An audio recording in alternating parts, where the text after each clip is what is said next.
Com ajuda la podologia en l'esport? En principi l'objectiu anirà encaminat a optimitzar i adequar les nostres estructures anatòmiques per fer una pràctica esportiva de manera eficient. I d'aquesta manera evitarem possiblement alteracions de les nostres estructures que puguin esdevenir lesions o mal funcionament d'aquestes.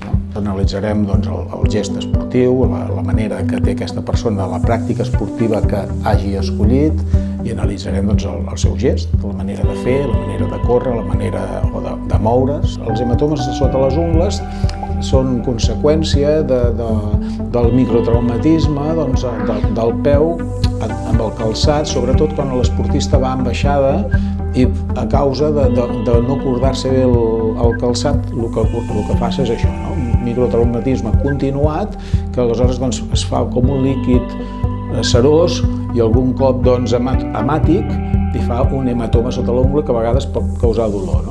D'entrada, cordar-te bé les sabates, portar unes sabates a mida i evitar l'esport continuat en zones de gran baixada. És a dir, això en els muntanyencs, en aquestes persones que fan pujades de grans pics amb molta freqüència, amb grans desnivells, això ells ho han de vigilar molt, inclús canviar la manera d'actuar. Les bursitis serien conseqüència de portar-te uns mitjons i la constant fricció d'aquesta estructura que fa com una cremada amb el peu.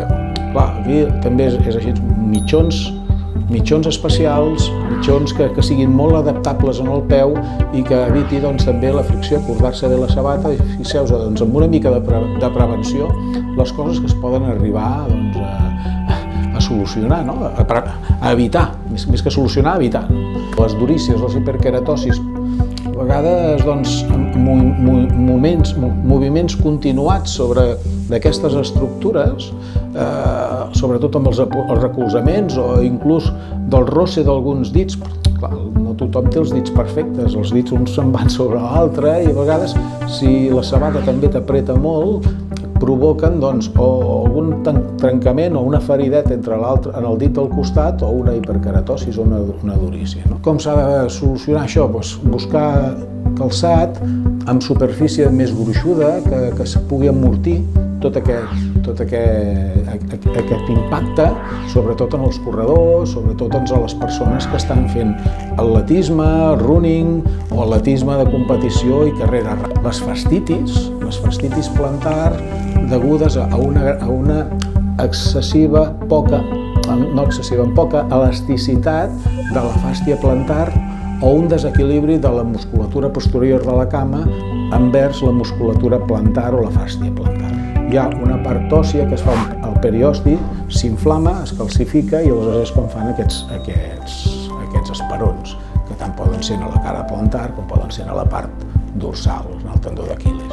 La nostra missió o la nostra part seria una part mirar i analitzar mitjançant estudis biomecànics, amb estàtica, el pacient amb estàtica, el pacient en sedestació, amb estàtica, en dinàmica caminant i també practicant l'esport en viu i en directe, és a dir, que una bona filmació d'una persona corrent ens ajudaran molt a nosaltres a veure quin és el seu estil de